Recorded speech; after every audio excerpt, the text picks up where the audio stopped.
Assalamualaikum warahmatullahi wabarakatuh. Sahabat suara FKIP UHAMKA, suara pendidikan berkemajuan. Apa kabarnya hari ini? Saya doakan senantiasa sehat dan bahagia. Kali ini saya akan bercerita tentang sebagian isi dari buku saya. Buku saya yaitu buku Biologi Sel Molekuler Terintegrasi Mariska, Metakognisi, Berpikir Kritis, Nilai Islam, dan Karakter. Di dalam buku Mariska ini saya bercerita tentang sel sebagai dasar kehidupan.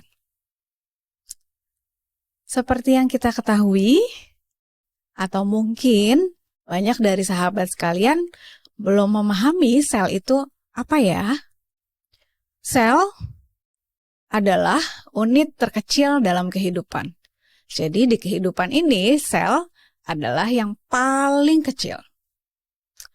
Sel hanya bisa dilihat di dalam mikroskop. Sel ini merupakan unit terkecil kehidupan, fungsional, struktural, dan herediter. Sel-sel yang ada di dalam tubuh kita saling bekerja sama.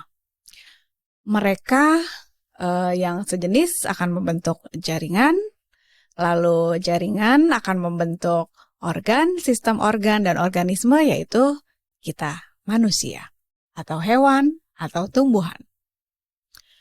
Sel ini sangat istimewa. Seperti sebuah bangunan, sel memiliki struktur dan fungsi untuk menjalani kehidupan. Salah satu keajaiban yang istimewa dari sel adalah membran sel. Membran sel ini dikatakan istimewa karena dia secara struktur memiliki 2 lapis fosfolipid atau lipid bilayer yang bersifat selektif permeabel. Kenapa dikatakan selektif permeabel? Karena membran sel dianalogikan sebagai gerbang, sebagai penjaga untuk mengatur keluar masuknya suatu zat ke dalam sel. Di dalam sel ada ruangan intraseluler dan ekstraseluler. Gerbang tersebut, penjaga si membran sel itu nantinya mengatur zat-zat mana yang dibutuhkan di dalam sel, mana yang tidak dibutuhkan di dalam sel, atau dia harus dikeluarkan karena dia sudah tidak bermanfaat.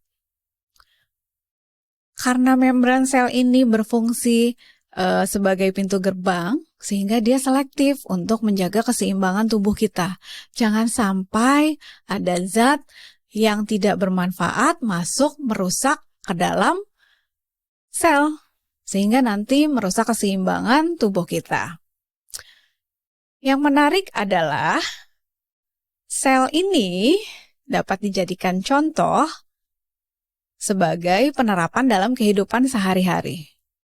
Sebagai manusia tentunya kita perlu bersikap selektif agar kita tidak terkontaminasi atau tidak tercampur dengan zat-zat yang berbahaya atau merugikan. Kita perlu selektif dalam memilih apa yang kita gunakan, apa yang kita konsumsi, baik itu makanan, informasi, ataupun membangun korelasi dengan sesama. Dengan memiliki sikap selektif tersebut, kita dapat menjaga keseimbangan dan juga kesehatan tubuh kita. Tidak hanya fisik, tetapi mental kita juga. Karena kita perlu selektif. Bukan berarti kita menjauh, bukan berarti kita bermusuhan. Kita hanya ingin menjaga bagaimana kehidupan kita bisa sehat secara fisik maupun mental.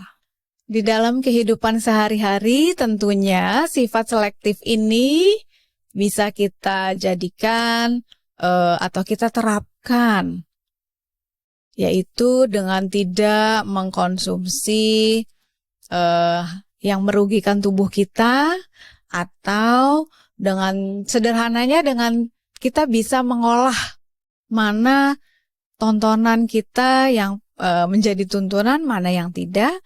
Selain itu juga kita juga bisa memilih mana orang-orang yang bisa kita dekati atau kita ajak berteman, mana yang tidak, karena kembali lagi untuk keseimbangan tubuh kita, tidak hanya fisik ya, tapi juga mental. Selain membran sel, karena setiap sel yang ada di dalam tubuh kita itu saling bekerja sama, sehingga perlu yang namanya komunikasi.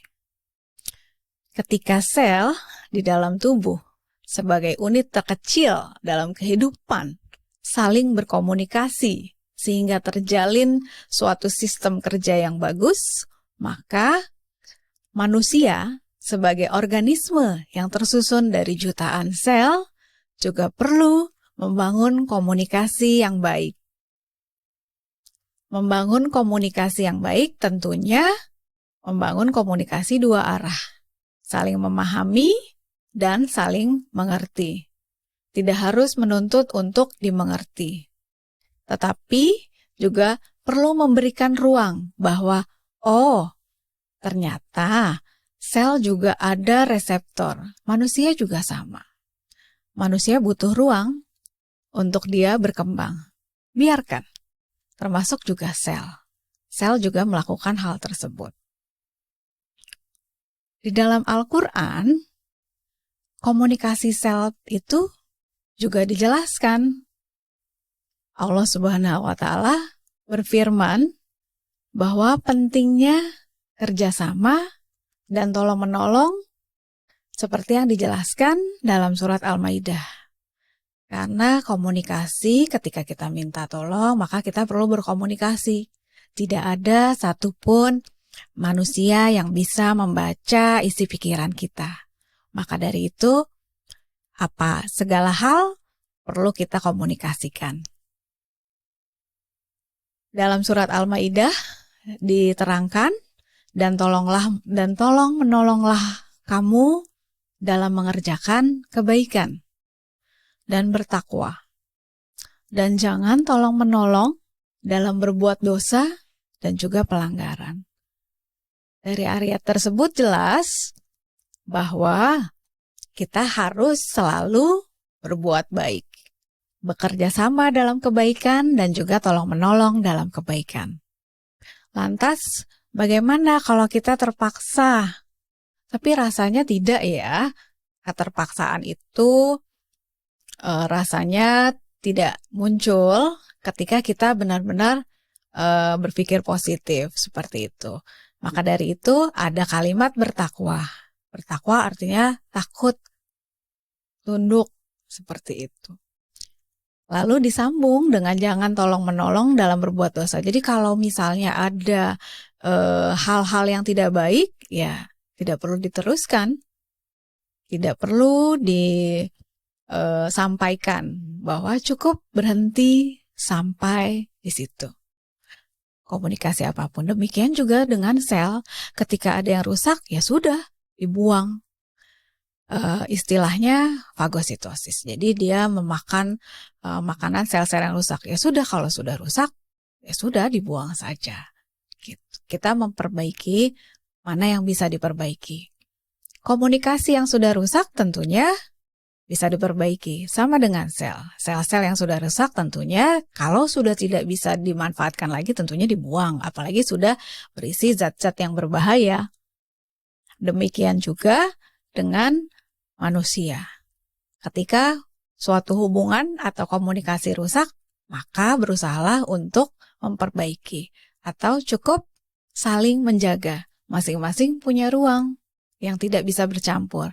Persis seperti membran sel tadi. Ada intraseluler dan ekstraseluler. Semua saling bertukar, tidak ada yang bercampur. Karena bersifat selective permeable tadi. Dari sini kita bisa menyimpulkan secara sederhana. Contohnya, misalnya pada saat kita terluka, atau tangan kita tergores, atau kita terjatuh, lalu ada luka berdarah terbuka dari kulit kita, maka dengan cepat sel-sel langsung bekerja sama. Sel-sel darah merah, lalu ada benang-benang fibrinogen, itu langsung cepat membungkus luka kita dan saling bekerja sama.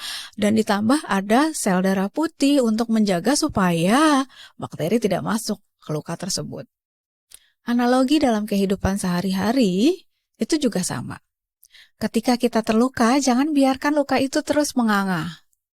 Tapi diobati, dicari permasalahannya. Apa yang menyebabkan kita terluka? Ketika kita sadar bahwa ternyata kita ketahui bahwa ini yang membuat saya luka, maka harus kita obati. Dan sebelum terkontaminasi bakteri atau tercampur dengan informasi tidak baik, baiknya kembali lagi kita bersifat selektif permeable. Jadi jangan cepat mengambil kesimpulan, jangan cepat menerima informasi sebelum kita cross-check terlebih dahulu. Sama seperti sel. Sel juga demikian. Sel-sel kulit yang terluka tadi langsung segera cepat sehingga kita bisa memulihkan. Makanya ketika kita luka teriris atau kita terjatuh, langsung saja kita cepat-cepat obati luka tersebut. Supaya tidak ada bakteri yang masuk. Supaya kita bisa langsung beraktivitas seperti sedia kala. Sama seperti kita. Saat kita atau tubuh kita terluka, hati kita terluka, komunikasi adalah yang utama. Sampaikan apa yang menjadi permasalahan. Sehingga ke depannya tidak lagi saling berburuk sangka ataupun saling menduga-duga. Sehingga semua selesai. Dan kalau sudah tidak bisa diobati atau sudah rusak, ya gantian sel yang lain yang bertugas. Jadi tidak perlu memaksakan bahwa semua harus kembali seperti semula. Ketika tangan kita tergores, maka tentu ada bekasnya. Seperti itulah sel dan juga kita. Sahabat Suara FKIP UHAMKA, tentunya dari apa yang saya sampaikan tadi, kita menyadari bahwa ada ilmu di alam sekitar kita yang tidak terlihat atau mikroskopis. Sel merupakan unit terkecil yang sangat mikroskopis. Sehingga sel itu bisa memberikan dampak yang besar bagi kehidupan kita. Bayangkan kalau tidak ada sel, maka tentu tidak ada organisme seperti kita. Dari sel yang kecil, kita bisa mengambil banyak pelajaran. Memiliki sikap selektif permeable dan memperbaiki komunikasi agar terjalin kerjasama dan juga tolong-menolong. Tentu tolong-menolongnya dalam kebaikan ya. Baik, sampai di sini perjumpaan kita terkait dengan pembahasan sel sebagai dasar kehidupan. Di lain waktu, mungkin saya akan bercerita tentang organel-organel lain yang istimewa, yang memang Allah ciptakan sesuai dengan fungsinya, sesuai dengan ukurannya, dan juga sebagai pengingat kita sebagai manusia dalam kehidupan sehari-hari. Terima kasih banyak sudah mendengarkan. Wassalamualaikum warahmatullahi wabarakatuh.